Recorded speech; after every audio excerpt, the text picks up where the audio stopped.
morning, good afternoon, good evening, yWhales, wherever you are. So today is an awesome kind of a little bit NFT, but a little bit play to earn, play to win, play to live, all these types of things with Usiku Games.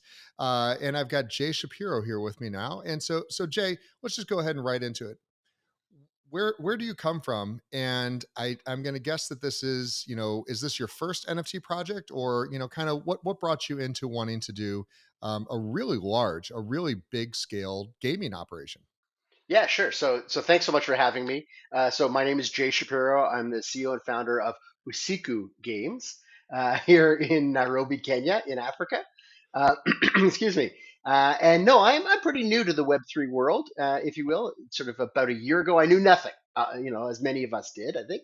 However, I've been a tech entrepreneur for a good 20 years. You can tell by the gray beard. And I've done a Web 1, 2, and 3 business now. And I'll give you a bit of background. So I was originally born and raised in Toronto, Canada. I left there in 1995 and moved to Asia. And I spent about 13 years in mostly Singapore, Hong Kong, China, that sort of thing. And in did my MBA out there. And then in 1999, I started a digital marketing agency. Back in the days before there was Google or YouTube or Facebook or any of those guys. Truly a Web one business, creating websites, search marketing, and then CRM, et cetera, evolved over the years. From what started with a $10,000 angel investment in a third floor walk up apartment that we called an office, and grew that over a crazy 8 years during the dot com boom to become the fourth largest digital agency in the world. Sold that to WPP in 2007, at which point we had London, New York, Palo Alto, Tokyo, Shanghai, Beijing, Singapore, handling some of the world's biggest brands like Cisco and HP and Microsoft and that sort of thing. And so really, I was one of the sort of the internet pioneers, if you will. Was voted one of the top 10 internet pioneers by Thai Silicon Valley. And so yeah, built that business, joined the global WPP digital board, and then exited and moved to New York around 2008. And it's interesting. I sold that agency in the exact month that Steve Jobs launched the iPhone, and I knew instantly that mobile was going to be the next big thing. And user generated content was sort of just starting, and so I started what became a Web two business in what today we would call a no code mobile app publishing platform called App Maker. And it was basically a drag and drop platform for anybody to be able to make a mobile app themselves with no code. And we grew that to be the world's largest Android publisher. So we had 3.5 million native apps in 100 countries. Um, Again, another sort of wild ride. And then I sold that business. Now, not everything I touch is golden. We did have a couple of failures along the way. I started an AI business called MutiBot that was all around civic engagement and sort of trying to take the Alexas of the world and oh, sorry, I should have said it out loud. Everybody's things are going off around the world, uh, Mine and, just went off. and yeah, well, right. And I said, you know what? Okay, Google, we can do this. And it's too tempting. Anyhow, so yeah, so it was all around municipal governments and municipalities being able to connect with the local residents and bring services to them. Unfortunately, 2016, the government change and some of the sentiment changed in the country. It sort of didn't work. And so 2017, I moved to Africa, and specifically here to Nairobi, Kenya. And I did that, and I'll talk a little bit more about it later. But just the unbelievable, massive opportunity that is going on in Africa at the moment. It really reminds me of Singapore in the 90s. And so Wow. I had started, I should also say, I started a nonprofit foundation along the way called Do Good As You Go .org, which was a network of about 500 entrepreneurs, tech entrepreneurs, designers, software engineers, architects, etc., doing skills transfer workshops at orphanages and street kid shelters on 4 continents. And so when I arrived in Africa, I really wanted to kind of combine all of those, something that was tech based, but also had a real social impact element. And so from that came Usiku Games 3 years ago.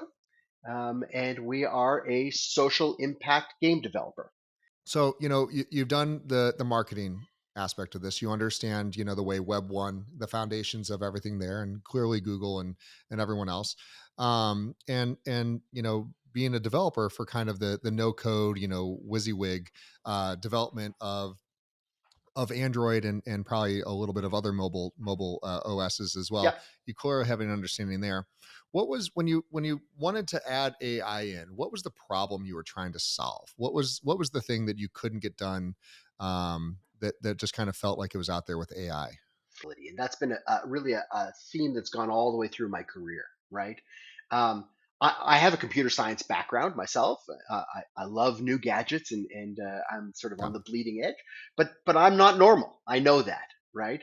And there is a whole world out there that is not that, and we need to bring those services, the knowledge, and in now in these days, the DeFi resources available to the masses.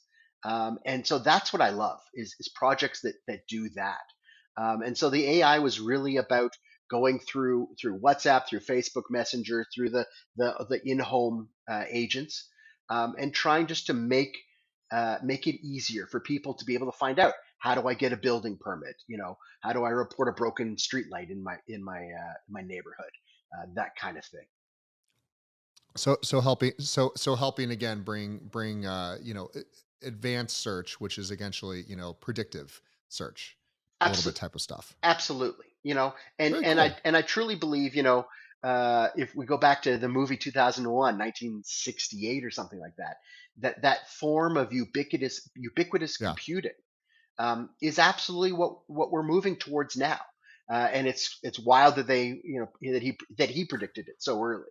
But yeah, I mean, I think the voice agents that we have today are really just the beginning. No, and I'll say that I won't say the name of the little device, has gotten so much worse over the years, and so it's Oh yeah. it's it's again, sometimes you always learn a little bit from not the failures, but again the ones you kind of ran into roadblocks and you have to pivot away from, and that's why I always like to kind of understand how that management works into it. But let's go forward and really, Usiku Games is incredibly interesting. So give me that 5 minute elevator, high level pitch, for what you're doing today. Sure. So Africa, for those who are not really familiar with what's going on here, it's a continent of youth. We have 1.1 billion people under the age of 35. The median age here is 20. The median age, just to compare, in the U.S. is 38. In Europe, it's 47. Right. This is a very, very young continent. And these are the masses, if you will, have grown up digital natives. In 2019, the last year that we had statistics, there were 350 million internet connected smartphones here. That's more than all of the US, Canada, Mexico combined. It's more than all of Europe combined, right? So it is a highly technically literate populace. And every one of those smartphones have at least one game on them. And when you take the average youth today, and this is not unique to Africa, I think it's around the world, and you try and do some sort of social messaging from either the government or an NGO through traditional means of PSA on TV or a brochure, flyer, that kind of thing, they just ignore it. They're completely deaf to it. What they pay attention to, though, interestingly, is hip hop, comic books, and games. And if you can convey the message through one of those and make it engaging and fun, then you have the opportunity to actually create meaningful behavior change towards the positive social impact. And so that's what we're all about, right? Harnessing the power of gamification to create that positive impact in our communities. How are you going to do it? So we do it. We have a number of ways. So first of all, we work with a lot of NGOs on particular social issues. So we look at climate change. We look at women's empowerment. We look at healthcare, education, those kinds of things, and then we design particular games that address those needs. And that's our history. That's what we've been doing for the last 3 years, particularly during COVID. It's been a good way to grow our business. It's very B2B oriented rather than sort of a B2C type approach. What we're doing now is what's particularly interesting is two big things, particularly from a blockchain perspective. Number one is we've just launched literally last week at the Africa Games Week. We launched something called PAG, the Pan Africa Gaming Group, and I'm the chairman of this, and it is pulling together the top game development studios in 10 countries across the continent. So between us now, we have a 270 million addressable market, more than 100 games published already. We're by far the largest gaming company in Africa, um, and the entire thing is going to exist as a DAO, um, because people think of Africa as a single continent, but the reality is it's 54 different countries with 54 different legal systems and regulatory frameworks, different cultures and languages. There's 2,000 languages in Africa, right? And so trying to do a traditional private equity style roll up in each of those markets would take a lifetime from a regulatory perspective. However, by putting it on chain, it allows us sort of an additional layer on top of the borders, and gives us a huge freedom to be way more nimble and efficient in pulling together those resources. And so it's allowing us now as different studios to work together to share resources, share skills, share funding, to try and create games that make a difference. So that's the first big thing. So this large so this large association that you put together is being governed by an overall DAO, That's right. correct? That's right. And that singular DAO is yep, yep, thank you. So that singular DAO is overall, responsible for the which games, which communities, and to run through the list of items that that DAO is going to be Yeah, I mean, governing. it's the same as any sort of traditional holding company, right? So it's going to have an executive board of a CEO, CFO, a group creative director, CTO, that sort of thing. But instead of reporting to a board of directors, they'll report to a founders council, which are the governors of the DAO, made up of the founders of each of the individual 10 studios. The funding will come into that central DAO through a crypto raise. And then each individual studio, as they're doing individual projects that require funding, will essentially apply for grants or loans from the DAO, and will make a proposal to the Founders Council, of which they will be one of them, in order to release the funds. It's a highly democratic way of running a large scale organization, and we think it's fascinating. It really is, and I think the item that is most is the fact that you're not just going, "Hey, here's a DAO, everyone just figure it out." The fact that you do have a centralized, board and operations unit is fascinating, because I agree with. I think that again, there's the vision which you guys have brought to the table. There's a lot of moving pieces that are hard for anyone just because you own a percentage of a DAO or own a percentage of the company. You may not always know where all the pieces are and what are the overarching goals. So I think retaining that control and retaining those metrics is a very great. You can always give it away later, but it's really hard to pull it back in once you've done it. So I think that's really a fabulous way to make it Yeah, happen. absolutely. And in fact, what we're doing, which I think is something new, I mean, I haven't seen a lot of examples of it, is we're doing layers of governance. So you have the Mhm. Founders Council at the beginning, which is the core that operate and, as I say, the executives report to. But then we have a layer of employee tokens. And we're giving those out to all employees of all the studios across the continent. And we have an allocation for future employees from as new studios join potentially. And they'll have governance roles and votes on issues that relate to them as employees around HR policies, diversity, leave policies, all that kind of stuff, right? And so that's interesting. And then we have an outside layer, which is the community, the players themselves. And that's where we'll do the general fundraising. But they then also will have votes on, the names of the characters and the release dates of games and those sorts of things. And they'll get special VIP passes to launches and early betas and that kind of thing. So, it's really it's somewhat a perversion of the DAO structure because it's not fully autonomous and it's not fully decentralized, but it is fully on chain and it is fully democratic, and so it's really interesting from that perspective.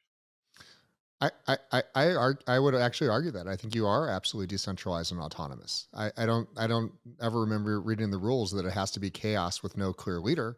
It just quite simply it is decentralized. You're giving ownership to a variety of people. The fact that there's maybe metrics of which they have to qualify to hold these coins or to have governance rights doesn't in any way mean that they're not decentralized or autonomous. So I think you absolutely are fulfilling the goals, which is you're putting the power into a large number of people's hands to be able to help you guys make decisions. And that's really the end of the at the end of the day, like the what we're trying to do here. You're trying to make sure that you have a clear way of feedback, which isn't just a bunch of survey monkey surveys and a bunch of nonsense that some people may or may not read. You're actually saying that you have ownership, you have this, and you want to be heard. So again, it turns into more operating documents than smart contracts at Yeah, some I point. mean, I think it's a spectrum, right? There are those who would like pure anarchy, Mhm. for sure, and then there's those who think that there should just be a CEO. We're kind of somewhere in between. Yeah, no, I fully agree with that, and it's again, wait, listen, I talk to people all around the world that are doing a variety of things, and I would say that I would be more comfortable. I'm not in full disclosure. I have not invested or done anything with Usaki Usiku, Games. it's Did literally it written on the wall. Usiku Games. It you need to put the way it's spoken out. Believe me, I've massacred everyone's names across the board, so it won't be the first and the last time. But I think it's really a fascinating way to do it, and I would agree that that is the way that I would feel most comfortable investing in a project like this because of the sheer size and scale. As you said, there's 55 continents, correct? 54 countries, yeah. And yeah, and I mean, just the fact that there's so much going on, there's not a chance that at the average amounts or um, the consensus of that it would take for that many people to be able to vote correctly to understand where are all the moving pieces because people want to kind of vote for themselves a little bit or what they believe in, and I don't think that's a wrong thing. But you're not saying anyone has to do this. Yeah. They have the ability to get in, and there's probably liquidity to get back out if they don't like what you guys are doing. So I think it's the goal is long term. The goal is that you have a lot of long term viable, um, projects that you want to accomplish. Let's run through a couple of those. Like, what's a few that just off the top of your head are the bigger Yeah, so social. so the big one is really our blockchain gaming for good platform. That's sort of the number two from our blockchain type work. And it really harks back to the name of Usiku. So Usiku means night in Swahili, and the reason why we Okay. created that is because for hundreds of millions of people across Africa, when the sun goes down, there's not a lot to do other than drinking, gambling, and making babies. And our objective is to reduce those three activities by creating a meaningful, fun alternative that is affordable and has a positive social impact. And so what we've done is we've actually created a portfolio of mobile casual games that are designed for those in between moments in life when you're sitting in a bus in traffic, which happens a lot here, when you're between classes or you're relaxing in the evening, and it works on a play to earn model, but it's free to play. That's very important because we absolutely are trying to wean people off of the sports betting, mobile sports betting industry. And to give you a sense of it, in the top five markets in Africa, Nigeria, Kenya, Uganda, Tanzania, South Africa, in those five countries, mobile sports betting is 37 billion US dollars a year, right? And And this is not a wealthy country. These are not wealthy Well, they're not countries. wealthy countries, but they obviously have disposable income enough to spend that kind of money on entertainment. And unfortunately, vast majority of those companies are not African. They're mostly Bulgaria, Mm. China, that sort of thing. So that's $37 billion a year that's leaving the continent, almost equivalent to the total amount of direct foreign investment from a social impact perspective that's coming into the continent. They cancel each other out, right? And so our goal was to eliminate that by creating the dopamine effect that you would get from the thrill of potentially winning, but in something that is positive. And so the coins that you earn through our games, unlike something like an Axie Infinity or those types of games, instead, with ours, you can take those and invest them in your personal future, right? And our goal is to increase the financial resilience amongst youth. So you can spend it on your education funding. You can use it to buy health insurance. You can put it into a health savings account. You can do long-term savings and staking. You can go towards community development, so funding refugees in some of the refugee camps here, wildlife conservation with the WWF, or planting trees with an organization called Seed Balls. And so we think that it's a really interesting way of harnessing the power of gamification and of crypto and blockchain to do wealth transfer onto the continent, and really empower the youth to change those behaviors towards more savings. I think it's fascinating. So let's just jump right over to the tokenomics and help me understand where the value of this token comes from. Is it treasury backed, asset backed? How are you ensuring that someone who says I want to put this into a college saving types fund, that there's value in there over the Sure. long So term?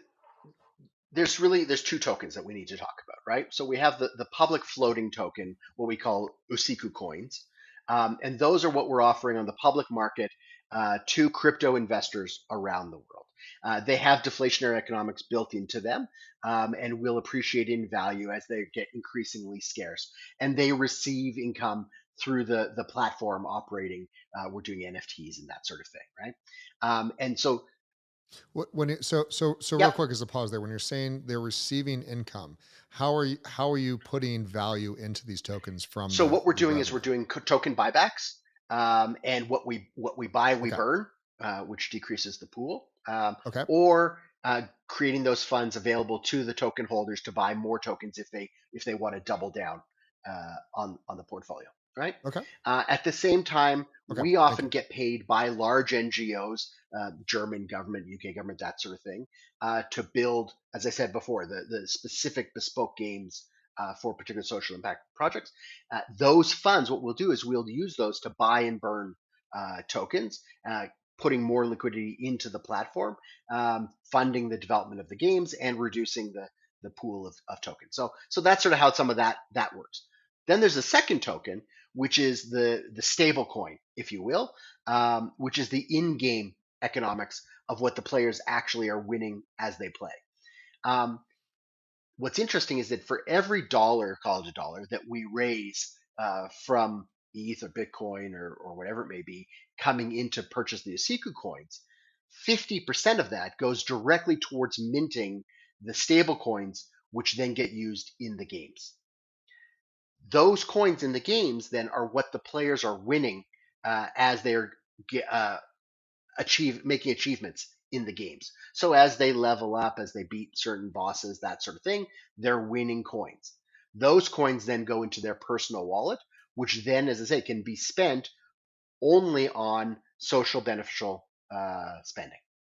Um, the staking part of it, and we are based on Harmony, is actually staking with Harmony. So we're not staking ourselves. I don't want that kind of responsibility. So what chain are we on?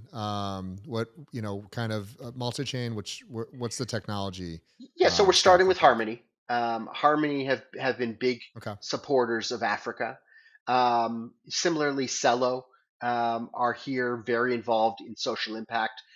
There's a great platform that's doing refugee UBI platforms on Cello, and then Cardano are investing very heavily in Africa and trying to grow in Africa. So we're starting with Harmony, and then we're looking at multi-chain beyond. Okay, fabulous. And I only know so much about Harmony. Their smart contracts are up and running. They're able to do everything you guys need in Absolutely. Well, speed they're wise. very fast, 2-second resolve, and also very cheap. So it's a great platform. I'm a big fan of Harmony, and I got to say, I'm a part of the Good. Harmony Africa DAO, which is here to advocate growth in the market for blockchain, and they've been a wonderful partner investing. We've done 3 events in the last 2 months. We did a gender event to get more women into blockchain. We did a blockchain gaming event, and then most recently we just did one for the local journalists, all the tech and business journalists, to try to teach them about blockchain in general. I mean, not just Harmony, so that they then portray it more accurately and more positively in the media. So I think it's really fascinating to hear someone that's doing blockchain anything and getting support from governments, because it's rare, it's usually the reverse. How is the reception of the various government agencies or NGOs around a crypto blockchain Well, related project? Because you've used terms like stablecoin that if I said that here in the United States, there'd be somebody knocking at my right. door within an hour. Should I not have said it on your podcast? Sorry. Um, No, no, it's like that's why I don't do anything. I'm just yeah, here to no. hang So out with what's you. what's interesting is that this is exactly why Africa is the center of innovation for blockchain. Um, Most people think of it as a frontier market, right? Like, oh, they're out there in Africa, but really, it's all happening here. And the reason is because crypto in the U.S. typically means speculation and trading, right? Everybody wants to know what's the price of Bitcoin today, and they're trading it largely like commodities, right? In the same way that we've traded sugar or Mhm. pork bellies or coffee for decades, right? It's all about arbitrage and value rather than the utility of the platforms themselves. There are certainly some projects, don't get me wrong, right? But the reality is that, you know, the inflation that the US is experiencing today and that is the top of the line news, right, is nothing compared to the 3,000% inflation that is happening in Venezuela or in markets in some markets in Africa, right? Zimbabwe went through crazy devaluation years ago. And so when you're in those kinds of environments, all of a sudden crypto and blockchain becomes a really meaningful alternative. And in a world filled with corruption, having transparency and immutability for everything, whether that's car registries, land registries, gun registries, voting and election platforms, all of that becomes a very real need. Whereas I think in the US, crypto and blockchain is still kind of like this cool thing that the cool kids are doing. It's obviously becoming much more mainstream, but it's much more about getting rich. And here it's about making a difference. And so the governments are really getting behind it. That's amazing to hear. And by the way, that out of every item that you listed off there, the U.S. could Oh, absolutely absolutely. benefit No, no, no, no, from no as well. question. But they're gonna take their time and wait till everyone else I mean, is you want to talk about sorting it out. corruption? Um, oh, listen. The one thing we don't do is politics on Yeah, here, no, which no, yeah. is a blessing and a curse. So really help me understand the overall feelings, which again you're saying are very positive towards cryptocurrencies and blockchain technologies in Africa. What is the currency that they use? Are they all trading USDT or C, or or do they look at The- Ethereum as a currency? What do they use as a currency to for right. everyday trades or So buy there's bread? Do they have a base? 1.1 billion people here under the age of 35 in 54 different countries. There is no they, right? It like there's so Okay. many different pockets, right? What I will say is that Nigeria is doing a digital currency, government sanctioned, of their own. Tanzania Okay. has announced that they're going to do one. Um, and Kenya, although not on chain, 85% of all transactions in the economy are done on mobile money. We've been on a digital currency for years. And there's definitely a movement here to put that on chain, right? And to do a CBDC, right? A central bank digital currency. And so I think it will happen. Absolutely. So when let's talk about a little bit of the early success that you guys have already had. So Usiku Games, you guys have been Three around and a half for years. Three and a what, half years. Yeah. almost 3 years now. Three and a half years. And so where are you at now in your roadmap? And kind of what's the rest of the year look like for you Yeah, guys to so see we're a success? relative babe in the woods compared to some of the other studios in PAG, the Pan African Game Group. Some of the studios have been around since 2009 and are very well established. What's interesting is that despite the fact that there's been around for so many years and working through it, it really feels like this is day one from the gaming industry, right? It's all starting now. And so everybody is super excited. the possibility of Web3 to bring the power to the players in terms of ownership and financial income and those sorts of things is a really powerful draw, particularly in low income areas. Um, and and really what's interesting is that we're people on the ground, right? We live here, we're dedicated to the communities, and we have the community's interest at heart. What bothers me is that you get some sort of guilds coming in from some of the play to earn platforms that are from outside of Africa, that really are modern version of indentured service, right? It's taking advantage of poor people and getting them into the system to earn more money for them. And I have some real problems with a lot of the play to earn industry for sure. I also have real problems with the proof of work consensus that obviously Bitcoin is based on, and that a lot of the world is moving across. Because in Africa, we create very little of the carbon in the world, but we absolutely suffer from the climate change in a huge way that's costing real lives. And so we absolutely are focused on those two elements for sure. Well, so I'd love to because you seem passionate about this. So let's dive into it. So and I've interviewed YGG Games, and they truly believe that they're doing good, and that they're teaching people how to not only play to earn, but then it's all the metrics afterwards of how to convert, how to use DeFi, how to do everything else, and move forward in the world. What's your variance on what they're doing? Because they're, I don't know where they're located. In fact, I don't think they even know where they're located because they're Yeah, they're decentralized and all over the place. But how does something like Usiku Games and what you guys are doing differ from what a like a I won't even say the words, the other but from players, the other the other play to players. play to earn, play to live, the Yeah. other play to live So, people. I think a lot of them are trying to uh, transform work, right? To essentially be a replacement for work, Okay. and they a lot of the media coverage talks about uh, playing games as a source of income, as a primary source of income, particularly for people who couldn't get other work. Um, that's not what we're about, right? We're not trying to change work. We're trying to allow you to have some fun on your way to work, right? What we're trying to do is really focus on this element of financial resilience, right? So historically, the social impact world has focused really on financial inclusion, right? Getting the unbanked into the formal economy and the system.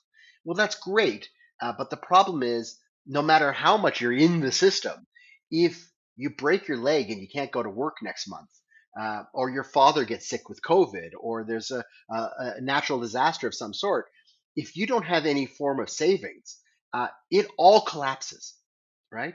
And so what we're trying to do is to create the behavior patterns, that those habits of savings, right, and getting people to invest in their futures. I believe that those other platforms are merely reinforcing the day-to-day hand-to-mouth type living. And so that's certainly one point of differentiation for us. The second thing is as I mentioned before, the scholarships, which is a wonderful term. Orwell would be proud, and the guilds that essentially loan these digital creatures to poor people in exchange for 40, 50, 60% of their income forever on what they make through the platforms. And so you wind up with people who are just clicking all day in exchange for making money for somebody who's not even in their country. The only thing I can absolutely say about that is I've played X Infinity for all of 90 seconds and I have no idea what the appeal is for on any It's a any Skinner box. shape or It's form, not a and game. I'm really impressed. Yeah, it's a very interesting socioeconomic research project that's going on right now, and I'm very interested to see how it goes, and I do believe that they are helping people. But that being said, there's always a better way, and so I think that yours is a very interesting way to take it on it, where you're focused on a little bit of the different metrics there, and so a lot there. But let's not stop there. Let's attack proof of work, which I'm always happy to do, and if you want it, we can make it over on the Ethereum side, which I feel is a more fair attack. But what's your feeling on there? Because there's been a lot of talk about the fact that countries like Africa could take more advantage of alternative energy to generate Bitcoin or other proof of work or proof of Yeah, no, stake absolutely. And items. there's been talk about huge solar farms with a hut in the middle of the Chalby Desert for the purposes of just doing proof of work, consensus. Eh, what a waste, right? If we're going to put a gigawatt of solar power in the Chalby Desert, let's light up people's homes and give them light so they can read at night and do homework, maybe work a little bit more, work from home, do online consulting, that kind of thing. We don't need to spend that kind of energy, green or otherwise, on proof of work, right? If we're going to make those kinds of investments, let's make it for people. And so I'm definitely a fan of not proof of work. What that better alternative is, I don't know. I don't think proof of staking is necessarily the best. I think there's a few alternatives that people have suggested, but I don't think we found it yet. I really liken this to the early 1900s when we moved from horse and buggy to cars, right? In those first 20 years, it was chaos, right? There was car accidents all over the place. We didn't have sidewalks. We didn't have traffic lights. People were getting hit all the time, right? And everybody could tell automobiles were the future, right? And this just made so much more sense. But we needed systems, we needed regulation, we needed processes to control the anarchy. And that's exactly where I think we are now. I think it's where we've been for social media for the last 10 years. And I think it's definitely where we're at now with Web3. I'm absolutely convinced that this is the future, and that Web3 is the next evolution. Look, I'm a guy who started on Gopher and Usenet, and going on the internet meant sitting in a terminal room in the university at 11 o'clock at night, right? I've seen how it has evolved. We're not there yet, but this makes so much sense to me. But we haven't figured it out yet, and so we're going to have a messy maybe 5 years, 10 years until we get there. But we will. We'll get there.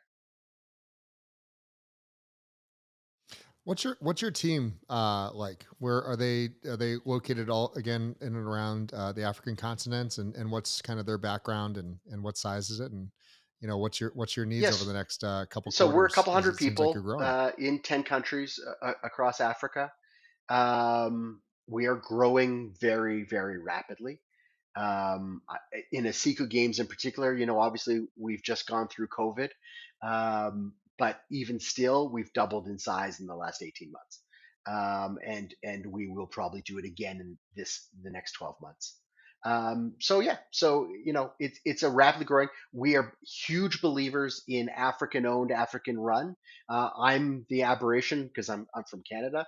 The rest of the studio heads, with the exception of one, are all African, and all of our staff are local, right? Although my last business, AppMaker, was built entirely on Upwork, and we had staff on 6 continents, I'm not doing that with this one. And not a day goes by that I don't think of, I could hire somebody in India and get this done at half price and twice the speed. But we're all about capacity building, right? Training the local market, and creating that Okay. next generation that will ultimately run what is going to be a multi-billion-dollar industry here.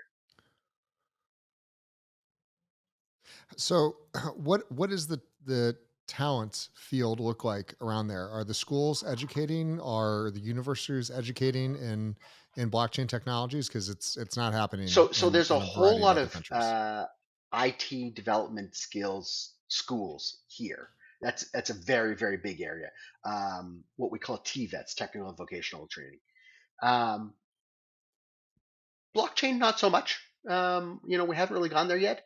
But what's wonderful about not just Kenya but Africa, Ubuntu, the sense of a community, is that there's so many community um, events happening, where people gather and just learn, and share experiences. I know that's how I've learned a ton over the last year.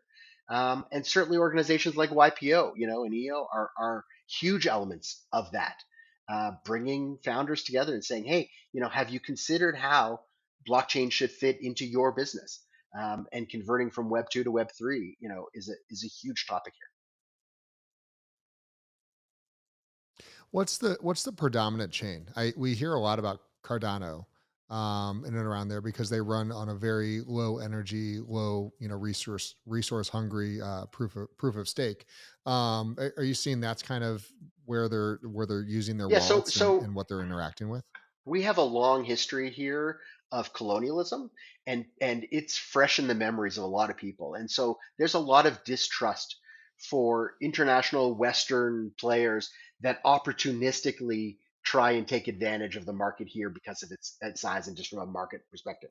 And so conversely, there's a ton of respect paid to not just blockchains but just any corporate partner who's willing to actually be on the ground, and invest in the capacity building, the development, and understanding what the situation here is. And so Cardano, is top of everybody's mind because Charles Hoskin has literally come and walked around Africa quite a lot, you know, and is meeting with the governments and talking to the people. Harmony has started the Harmony Africa DAO. They're investing their money to build the market here, and that gets a lot of respect.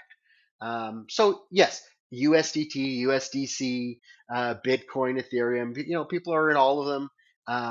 But certainly in terms of the chains that people are choosing, Celo, Cardano, and Harmony are definitely the top of everybody's mind.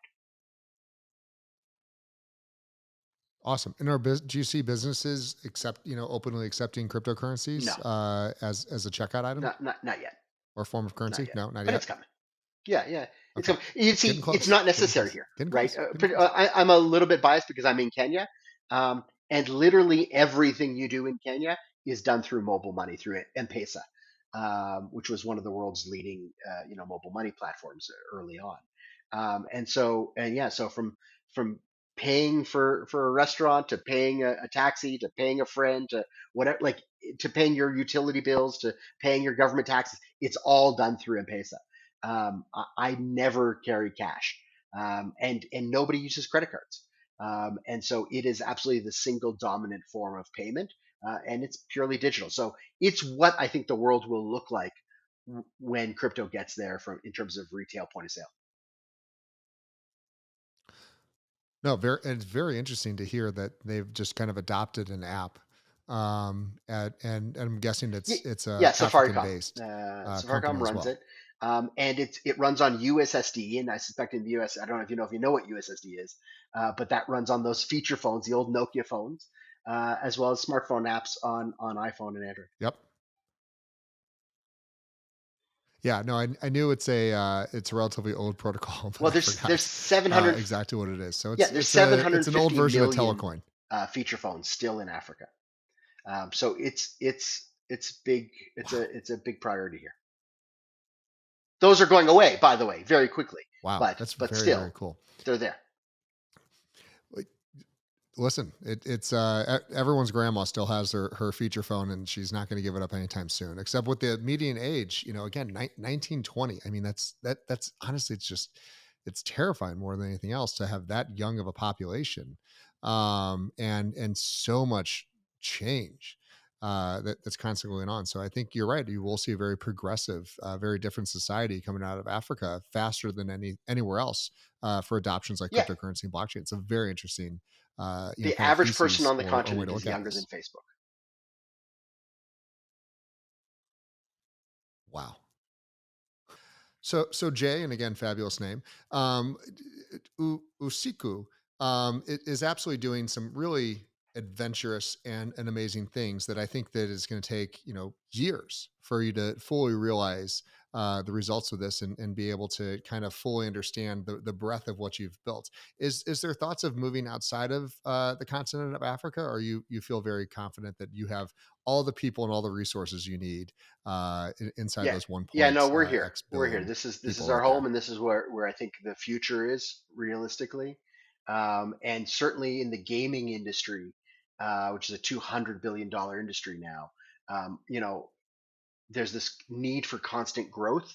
The gaming industry had $85 billion of deals last year for the very first time. They surpassed that number in January of this year. right? So that gives you a sense of the curve that we're on. All eyes are on Africa at the moment. So yeah, we have no need to look elsewhere at the moment.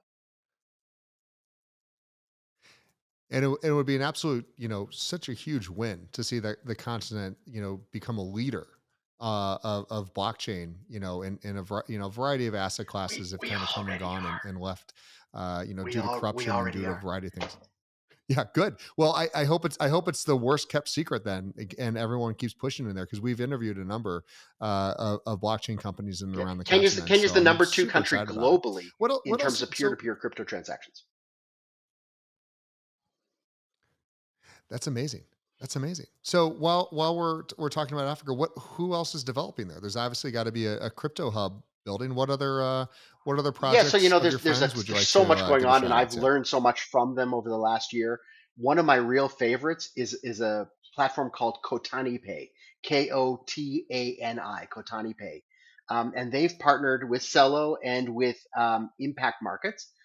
And basically, when you think about welfare payments or UBI, and think of Andrew Yang, there's certain sentiments that go along with that from a U.S. context. But the reality is here, where you have millions of people who are living in, for example, in refugee camps. We have one here in Kenya called Kakuma. In Ghana, there's another huge one, um, where people are living on less than $2 a day. Right. This is the difference between eating and not eating. Right. And the reality is that the UBI payments, the social welfare payments, um, have suffered from graft and corruption for years, right? Money leaks along the way, and there's very little way of telling where, and it's highly inefficient. And so what they've done is they've taken that entire system and they've put it on chain. So now the big donors take the money and they put it directly into blockchain DAOs based around the individual refugee camps, as an example, and that money then gets paid out to, they're running towards 3 million people at the moment. They're hundreds of thousands of people who will receive on their feature phone $2 a day. Um, and they access it through USSD Hmm. and a transfer from the chain into their mobile money account that they can then take and go and buy some rice or some supplies, medical supplies, whatever it may be. Right? It's literally saving lives, and it's a beautiful example of how blockchain is practical in Africa, is transforming lives, and really it just was not possible before we got to this kind of technology. And so, yeah, so I love those guys. I've learned so much from them, and they deserve a huge shout out. Awesome. No, I'm gonna definitely look up more, and we'll see if we can get those guys on the podcast. I think it's very fascinating and amazing to hear. Um, So, for anyone else that wants to know more about Usiku Games, where should they get a hold of you, or where should they check it out? And again, if we want, even though we're not on the continent, at least much of us aren't, but we have a number of listeners that are. What's the best Yeah, way so to I get was a involved total and newbie kind a of year help you ago. guys I out a knew little bit? nothing.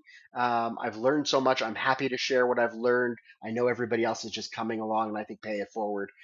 Feel free to reach out to me on LinkedIn if you want. I do reject all requests that people send me that don't have a note associated with it. So send me a personal note. Let me know who you are, what you're doing, what you're interested in. I'll be happy to talk to you. I'm also on Twitter. If you just look at for Jay Shapiro, Jay Shapiro, there's a couple underscores in there, but you'll find me. Yeah, that's the best way to get me. Awesome, awesome. Well, yWhales, there's another one for you, and really some amazing insights from Nairobi, Kenya. Jay in Kenya or Nairobi. Nairobi can see I'm getting close. But really again, I think it's amazing to hear the differences now. We're starting to go into this asset class and seeing like, hey, compared to some of the gaming guilds and some of these other ones, they're all trying to do, a relatively focused, gr- uh, push on helping um, less Yeah, sure. advantaged. I'm choosing words carefully.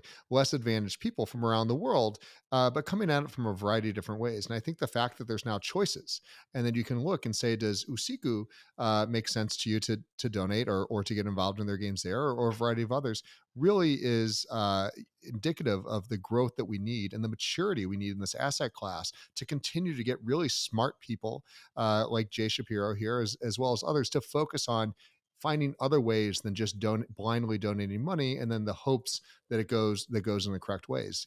Bringing things on chain to end corruption is one of the first steps we're going to need, and having people understand the uses of blockchain is Yeah, one of the no, biggest thanks a issues lot, that we Jay, and I have. really Jay, do any appreciate that, final and parting appreciate words? the interest in sharing the story with all your listeners. We absolutely don't seek or think of this as donations. We think of it as investments, and particularly in the crypto blockchain space. Both the platforms that I mentioned today, PAG and the Blockchain Gaming for Good, have open token sales, and they are designed to be good investments for the token holders. And so, it's that old adage of being able to do well while doing good. And so, I think if you're going to try and place your wealth, if you will, from your from crypto investments in the past, and you're looking for things to get involved in, this is a great way to do it that does good in the community and also is going to have a great return. Love it. That's Jay Shapiro with Thanks so much. Usiku Games. Talk to you later, guys.